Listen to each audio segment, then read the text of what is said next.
A couple of years ago, the US Army commissioned a computer strategy game. This year on the Xbox, the game is getting a release. It's called Full Spectrum Warrior. You can't. I'll fucking show you how it's done. Come on. I'll show you. I'm raging, man. You can't hurt me. I'm in cover. See? I'm in cover. You want the fucking shoe? Because I'll show you how it's done.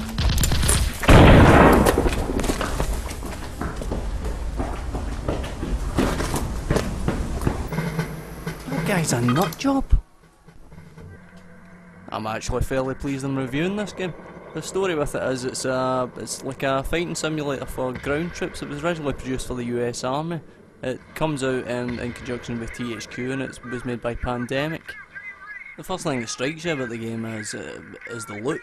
It's very, very impressive looking. It's obviously in 3D and it looks like a first person shooter, but it's mainly touted as a tactical game. So my expectations are fairly high. However, as my luck would have it, in this game it doesn't take long before you start seeing negative points in it.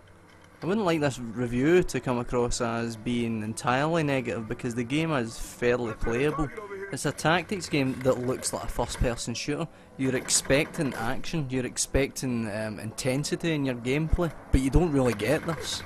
And also what I find slightly confusing is you don't actually get any frustration from it, which, you know, it sounds as if it should be a good thing, but it's a tactical game. And essentially as a tactics game it should be challenging you, but this game doesn't really. Unless you count the infuriating movement cursor, which is almost impossible to use in closed situations. It requires Jedi-like coordination to move with the camera. Just listen to the footage here. That was your commanding officer letting you know that you have to watch out for the shields above your soldier's head, because that means that your soldiers have cover when that shield's there. This is something that you learn in the training mission when you first turn on the game. More or less everything you need to know in the game, you'll learn in the training mission in the first 10 minutes of playing the game. Full Spectrum Warrior is supposed to be a half-breed between a first-person shooter and a tactical game. But as we all know, both these games require a certain amount of initiative on the game player's part. In the majority of first-person shooters you would require quick thinking and a good aim. In the majority of tactical games you would require the ability for logical thought and the ability to use, well, tactics to your advantage. Full Spectrum Warrior requires that you have none of the above skills really, because in this game all you have to do is play in the training mission and then you're a fully trained US soldier. If this game is to be believed, then the US Army apparently only have one tactic. One team suppresses fire and the other team flanks, because that's the only tactic that's open to you in this game. That's the only tactic that you'll use over and over and over again. Now this limitation on its own is enough for you to seriously question the 9 out of 10s that it was getting in some magazines. But there's other problems with the game. A major one being that the 3D environment that Full Spectrum Warrior is based in doesn't actually work. You'll find yourself many times questioning whether you should be able to hit a guy or not. Even though he has a little shield above his head, he's clearly in view and you can shoot him, but the game says you can't.